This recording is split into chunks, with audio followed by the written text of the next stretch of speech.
She didn't scream. She didn't run. She didn't know she was already being watched. In the final 24 hours of her life, she was captured on camera again and again and again. Walking, waiting, smiling.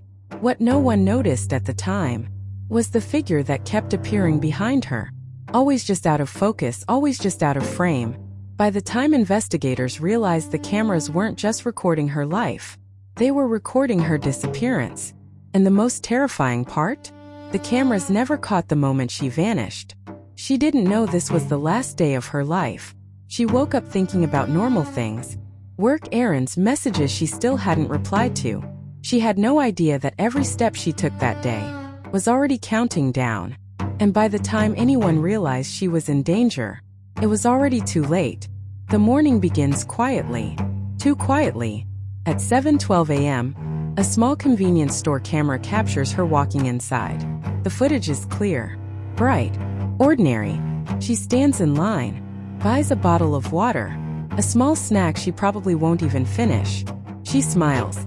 That smile would later break the hearts of investigators, because nothing about her expression suggests fear. Nothing suggests she knows what's coming. This is the last time she is ever seen behaving like everything is normal. At 1:43 p.m., another camera catches her walking down a residential street. A street people describe as safe. A street with children, gardens, neighbors who wave but don't really look. She checks her phone, slows down, then quickens her pace slightly. Behind her, barely noticeable, is another figure. Not close enough to raise alarms. Not far enough to be coincidence. At first glance it looks like nothing. Later, investigators will realize this moment matters more than anyone understood.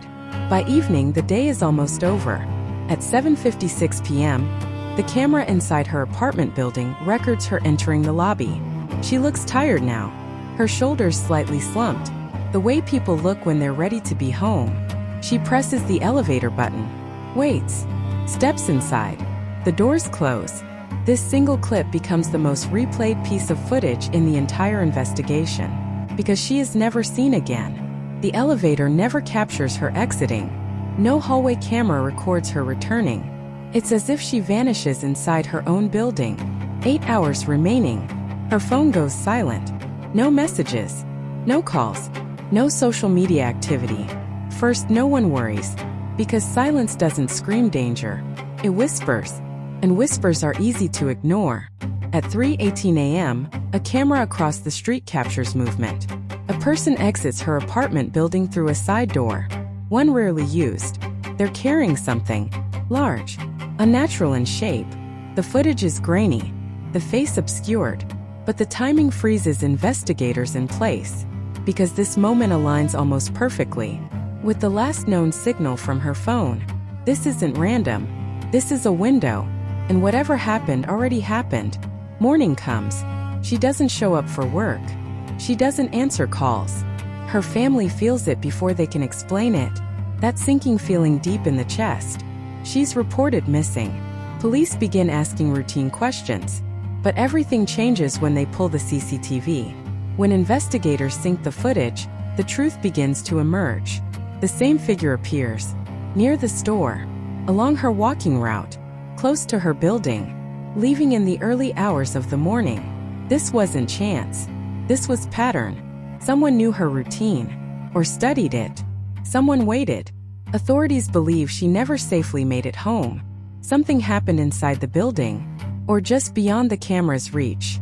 Whether it was someone she trusted, or someone she never noticed, that question remains unanswered. Some evidence suggests planning. Other details suggest opportunity. And some parts of the timeline still don't make sense. This case isn't terrifying because of violence caught on camera. It's terrifying because of what isn't caught. The moments between the frames. The seconds no one sees. The idea that someone can live their entire last day under surveillance and still disappear. Her last 24 hours weren't dramatic.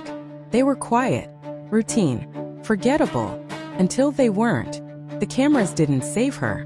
They only showed us how fragile safety really is, how quickly ordinary life can turn into silence, and how sometimes the last thing the world ever knows about you is a closed elevator door.